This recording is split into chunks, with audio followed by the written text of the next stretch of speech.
Hello everyone and welcome back to my channel for a brand new video on WRC 9. It's time for episode number 15 of the WRC 9 career mode, also the finale of the WRC 2 season. It's here and I'm just so excited for this one. I've shown my excitement at the end of the previous video where I'm not going to spoil it for you. It was the German rally, and I'm just going to say it was probably one of the most intense rallies we've had so far. But going into Wales, it's the finale. We have to get the perfect result, obviously. 25 plus 5 points. There's no other way we can actually win this championship. So in order to improve the condition of the car and have and increase our chances of winning the Wales rally, we're just going to do a maintenance event right before the rally. And yeah, it's once again around the place where I actually really enjoy, the test area sort of. And I'm just doing a little bit of a show off there, going left and right, wiggling the car around. I'm going to try and not actually roll the car this time around the pavement there, so we'll have to watch out for that. There's the pavement, and this time we're not going to roll the car, so we're safe from that. Just gonna go through the yellow spot to get a maximum car condition pretty much, and there you have it, through the yellow spot. The car condition is not that bad, so we're probably not even gonna have doesn't really matter if we complete this whole thing. But over the jump there, lovely route this one, and it's just great to warm up a little bit before the big thing, the rally. Obviously it's the Wales rally, most of the stages are gravel apart from the power stage, which is an actual tarmac stage, and across the finish line fully completing the maintenance event this time round. And that is going to be 100% successfully completing the maintenance event, obviously gaining some experience and also maxing out the car conditions. So without really a lot to do, just getting the best crew members that we can possibly get for this rally. And the bad news is, as you can see right there as I'm in the motorhome, this looks like a rainy rally. Of course, it's England, it's Wales, so the weather is a bit of an issue, let's just say, around that place of the earth. And I'm actually going to be choosing the hard gravel tires because we got 2 6-kilometer stage, and it's also going to be rainy. So I don't want to really risk wearing out my tires. So we're going with the hard gravel tires for this day. Probably the next one I will be choosing the soft tires. But it's time for the first stage of the Wales rally, the finale. Of course, Osberg is competing in this one, and after this he's also got one more rally remaining. So whatever happens here, we need to win if we want to have a chance to win the championship. Of course, we're gonna land on this step, so we're gonna win the championship because, you know, it's just how the game works. The next rally is the Japanese rally, the finale, but I'm not competing there. Only Osberg competes there, and Stefan Sarazani, if I'm not mistaken. So we will learn in this episode also the results of the Japanese rally, probably at the end of this rally, and we will know, despite this not being the final rally of the season, what will happen in the championship. So first stage, away we go. Of course, I'm going to be taking it very easy on this first stage. It's actually not raining straight away from the beginning, which is kind of weird, but I'm not going to be taking very hard and fast around this stage. I don't want to damage the car. It's the first stage of day one, and with something that we've learned so far is to be cautious when we need to be cautious. And I feel like this kind of moment right now is a moment that we need to be cautious. And it's just the first stage of day one. I'd rather put on day two and have a fully repaired car for day two.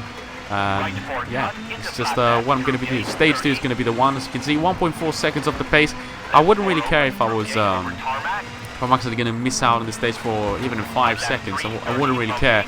So, not pushing a lot. I swear, onto tarmac now, and tarmac and gravel tires just doesn't feel right. I'm just going to say that to you guys. But there's nothing else you can do there. So we gained a little bit of time in the previous sector there. The gap is up to 1.3, down to 1.3 seconds, and now the rain has come as we're back to gravel, obviously. Let's see how the rain will affect our pace. Of course, I'm not going to be pushing a lot. We have to watch out around the rain. So there's a little bit of tarmac again. Tarmac, rain, and gravel tires. That's even a worse competition than the previous one, boys. And back to gravel, back to normal surfaces. As the gap is up to 1.7 seconds, so this already doesn't look very promising. Into right 4 short at junction, and left 5 short over crest, into flat right, into left 3 over crest, tightens 2, into right 4. Just one wide there. Got away from any serious damages there. Left 5 Give it a penalty probably. Into right 2 Now medium, don't cut, into the tightens technical through part water. of this stage. Into hairpin left, don't cut. And jump into right 3, into left 3. Oh, a little bit too fast over the jump. That is going to cost us a lot of time there. Through gate 50. Way too fast over the jump. Lost some time there, but Right through gate we've tightens. already lost plenty of time there. This final 2 sectors probably won't be very good, but I've already said main focus at the moment is to not damage the car at all Into right 3, and get a good result on the second stage of day 1. Into left 5, keep So in the gap is 30. up to 4.6 seconds. Might as well pills on this final sector. Again, just a little bit of time there. Flat right and brake for left 3 over crest. And right 4 tightens through gate into square left 40. Keep middle, jump over crest 40, bumpy. Right 3 over bump 40, bumpy. Into left 4 tightens 3. Into right 4 into bump. And left 3 short, slippy. And left 4 over crest, keep into right 5 short 30. Right 4 over crest opens and bump into left 4, keep into finish. Last couple of corners and this final left-hander now to come across the line to get a 421.3. Not a 420 obviously, but it's actually a fairly decent result, and we're actually ahead of Mant surprisingly enough. And Benita Guerra gets a very good result, as well as Johan Kristoffersen out of nowhere finishes second here. But Benita Guerra, very good start of the Wales Rally, as he's 4.9 seconds faster than me. We're 5 tenths faster than Mant Osberg, so very good start to the rally if you ask me. We might not have won this first stage, but going to the second stage now, we're going to be pushing a little bit more, obviously. But imagine if we win this rally and Benita Guerra is actually in between me and Osberg gets that third position. That is probably going to be almost securing the title for me. But we'll have to wait and see what's going to happen. Probably if Osberg finishes third here, not even second, he probably has no chances of winning the championship, despite whatever he does in Japan. So this is a very important rally, and it's also a rally that it's a little bit haunting for me. If anyone has been watching the WRC career mode, as we're 3 tenths slower than in the first sector. If anybody watched the WRC career mode, you must remember on our WRC season, where we were actually doing very well in the second half of the season, we had the retirement around Turkey, which was already a big oof, let's just say, in the championship. And then we were actually in Wales, so I was like, we have to win in Wales, otherwise the championship's over. And we were leading the rally going into day 3, and then I've made a huge mistake and retired from the rally, which was pretty much the end of our championship hopes, and it was just a fight between me and Neville to finish in second position. So you can understand how much of a haunting rally this is for me. But the first 2 sectors have been very ideal, as it has started raining yet again in the middle of the stage. It hasn't been so bad though, it's just been around 9 tenths slow or something like that onto the second sector. So not that bad at all, as we're now into the third sector, and we're actually going to gain some time there, as we're only 2 tenths slower now.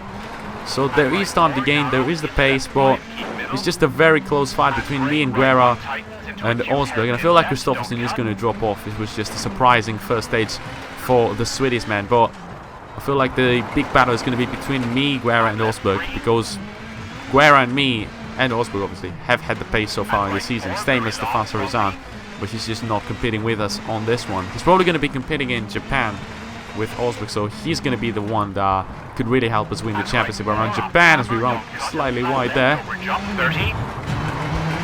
Left 5 narrows through gate, tightens 4. And flat right over bump, tightens into left 4, short 80. Crest brake, left 4 tightens, don't cut, into right 3, short. Left 5 tightens, short over crest, into right 3. And flat left, into flat right over jump, and left 3 long, 40 over crest.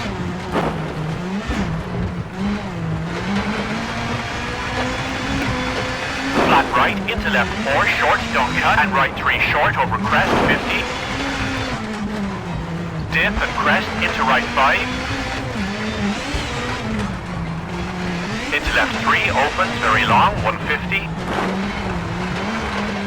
This must be the last left-hander now. For finish. Yes, this is the last corner, and we're very close to the finish line. We've had a very good penultimate sector, which actually gave us the lead for a second, and that is actually an even better final sector as we gained 1.1 seconds, and we're going to be winning the second stage of the Wales Rally with a gap of 2 seconds. Yet again, Mart Josberg behind us, and not only that, he's actually still third. I'm up to second as Jon Kristoffersen didn't have the best of stages. So imagine Guerra going in between me and Osberg. That will be the ideal scenario. Me winning the Wales Rally and Guerra being in between me and Osberg. That is going to be insane. But 2.9 second gap from Guerra. We're 5 seconds, almost 5 seconds ahead of Mart Josberg. So we have a great advantage from Osberg. But still, the victory is not very ensured, let's just say, because Guerra seems to have an amazing pace. One positive thing though, we have an almost fully repaired car. As you can see, sliding 98% on the turbo, 94% on the brakes, and 96% on the bodywork. So the car is actually at its finest. But the only negative, as you can see right here, is that the next day, day 2, is actually going to be fully raining from the start of the stage till the end of the stage. So it's going to be very tough conditions, and we're getting into this 6-kilometer stage. Thank God we don't have an EA stage with those conditions. That would have been probably either way too good or way too bad for us. It depends really on our result. But this is the penultimate stage. A lot of rain already from the start of the stage, and yeah, let's just hope that we can get a very, very good result around here. And left 5 short over jump and brake for left 3. Into crest for flat right 40. Caution, left 3 short, tightens into right 4, don't cut, keep middle, and narrows, jump 50. Right 4 short, into left 5 bumpy. And right 4 very long, opens through gate. And keep right over crest, into left 4 short, off camber 50. And left 4 very long, don't cut, bumpy.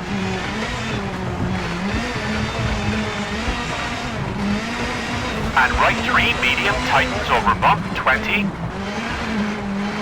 Hairpin right, don't cut, into left 1, don't cut.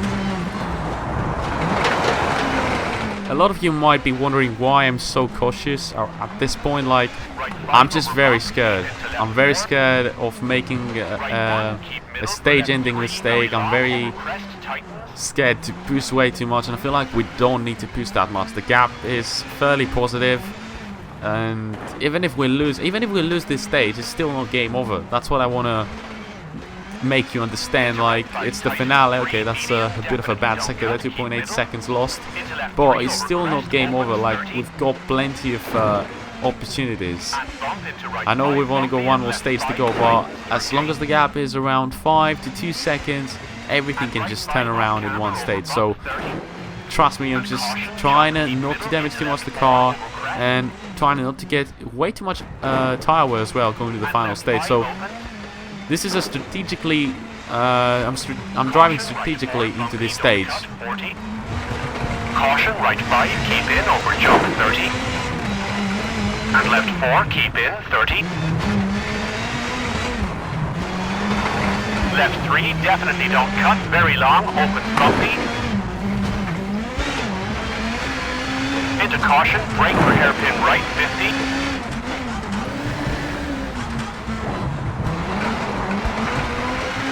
And right 4, don't cut 50. Left 6 long, tightens into crest. And left 5 very long, tightens 3 medium at junction 30.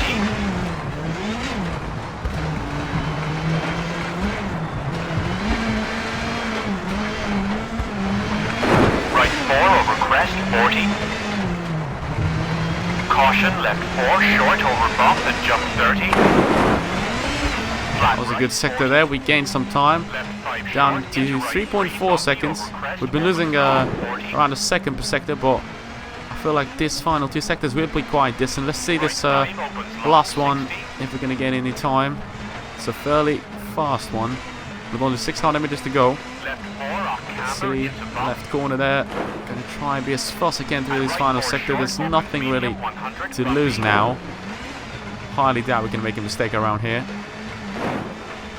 Plenty of battles, as you can see, making it very hard to stabilize the car at times. Final corner across the finish line. Probably going to crash into the bars. 349.4. Oh, that's not good. Oh, that's just not good enough, is it?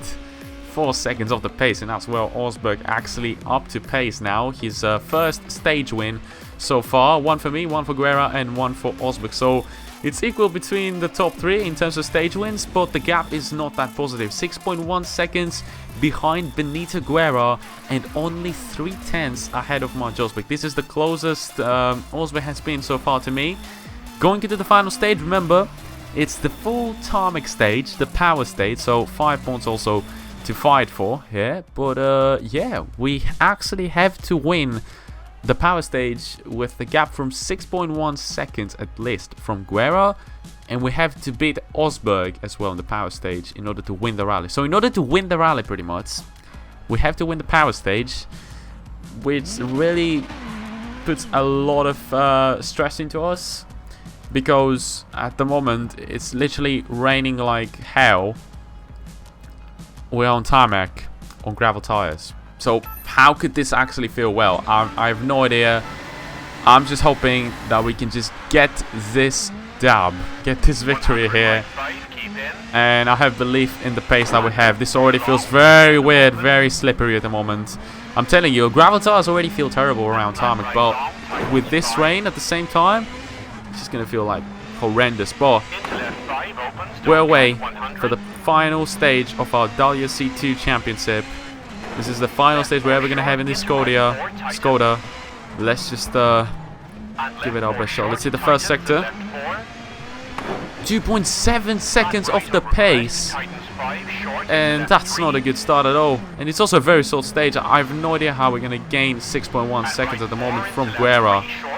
Just hoping for a mistake from Guerra that is not going to cost him too much, but it's going to cost him the victory. Remember, I would love Guerra to be in between me and Osberg, but at the same time, we just need those 25 points, plus the 5 points also in this one. There's no other way we can win, apart from winning this stage. But the guy that has won this power stage is either Guerra or Osberg, so I'm not even sure who I'm actually fighting at the moment, because you have no idea who set the fastest lap overly through this stage. It could either be Guerra or Osberg. We have no idea, as the second sector is actually fairly decent. I'm starting to get the hang of it, how to drive the car around these weather conditions and under those circumstances, which is our tarmac, rainy and gravel tires. So down to 1.3 seconds now, the gap. Let's see the next sector. And left 3, keep in. Into right 5, medium. Into left 5, tightens 4. Into right 5. And left 4 over bump 40. The gap is down to 3/10. We're very, very close now to whoever has set the fastest lap around this power stage. If it is Guerra, then we're not going to be winning the rally. If it is Osberg, then there are chances that we might even be leading very, very soon. This is one more sector to go. I'm starting to learn how to drive around these conditions. It's actually a little bit like go as cautious as you can, early on the brakes and also early on the throttle on the exit of the corners. Let's see now, penultimate sector. Oh, we actually lost time. It's up to 5/10 now with only a sector to go, 700 meters to go, not a lot of corners remaining. Can we gain those 5/10s and win the power stage here in Wales? It's going to be very close. Remember, this is actually championship deciding, and the gap is literally that close now between me, Osberg for the championship, and as well Guerra, who's had amazing pace so far in Wales. Last probably corner now to go. Now this is the final left-hander, and this could really be the final corner. This is the final corner. A fast right-hander to end the stage on a 252.0. Is this enough? Yes, it is enough, and we've won the power stage, and Guerra is nowhere to be seen. 23.2 seconds, so that immediately means we've won the rally. We've won the rally, so Osberg, actually, we beat Osberg by 8-10, so Osberg was the man that we were literally trying to beat on this power stage, and it's absolutely insane. 25 points in the bag, plus 5 points in the power stage. This is absolutely amazing. Guerra getting no points out of the power stage. 3 points for Johan Kristoffersson, Alberto Heller with 2 points, and Marco Balesia with 1 point in this stage. But what has actually happened right now is absolutely insane. We might have just won the championship for those 8-10s, and I'm not even joking. That 1 extra point in the power stage could be very crucial. And as you can see right here, winning the rally with a gap of 1.1 second from our championship rival, Mant Osberg. This could really be the rally that is going to gift us the world championship. We're going to learn very soon. What we know for the time being is that the podium for this rally was me, Osberg, Guerra, and 4th position for Johan Kristoffersson. Obviously, Guerra couldn't really help us and give us that, you know, that gap we needed. If Guerra had finished second, I would have known at the moment that we would have won the championship. We've won the championship pretty much. But for now, I just have to wait. I guess we're going to learn the results fairly soon for the Japanese rally, because it's probably going to be simulated. And are we going to learn them? We've won the championship. We've won the championship. 193 points for me. We're champions. We won the WRC2 championship. I can't believe this. I honestly can't believe this. What has happened to the Japanese rally? He probably didn't even win, because had he won, he wouldn't be on 185 points. And 100%, yeah, he hasn't won. He didn't win the Japanese rally. Stefan Sarrazin won the Japanese rally. He actually got the perfect result. 25 plus 5 points for Stefan Sarrazin around Japan. And we've won the championship. 193 points at the end of the day. 185 for Mant Osberg. What a championship fight that was. We've won our first ever title on WRC 9. And it's quite amazing, because we haven't even won a single title on WRC 8. But that's just insane. Insane. What a championship that was. 130% difficulty, boys. Remember that. 130% difficulty. Beating Mant Osberg to the championship for 8 points. And just for the maths, because I've done them right now, had Osberg got the perfect result around Japan, which is 30 points, he would have actually been equal in points with me. He would have also had 193 points. But obviously I would have still won the championship, because I've had 6 victories so far in the season. And, you know, the man with the driver with the more wins actually wins the championship when equal in points. But you can understand how crucial that power stage around Wales was. So we've literally, if he would have got the perfect result and would have finished second in the power stage in Wales, he would have won the championship for 1 point. And that's just, I'm saying this for the facts, just to show you how important each and every single stage is. For example, Finland, where we didn't score any points, but we won the power stage to go those 5 points. That was very important to win the championship. So it's the never give up mentality, which I've had, but I've also retired from a few stages, obviously. But overall, if you see individually every single rally of the 8 rallies we competed in this season, you can understand how important each and every single rally was. And it's just insane, because it's been an amazing season. It's been an amazing season, winning the championship just for an 8-point gap from Mant Osberg. Stefan Sarrazin actually ended up 3rd. Benito Guerra, 2nd, 4th overall in the championship. Very strong season for all these 4 drivers, and I'm lost for words. What a championship that was. 6 out of 8 rallies won. 6 out of 8 rallies podium finishes, which are pretty much my wins. 18 out of 32 stage wins, which means I've won more than half of the stages that we competed in. And total stage podiums, 27 out of 32. So a very, very strong season.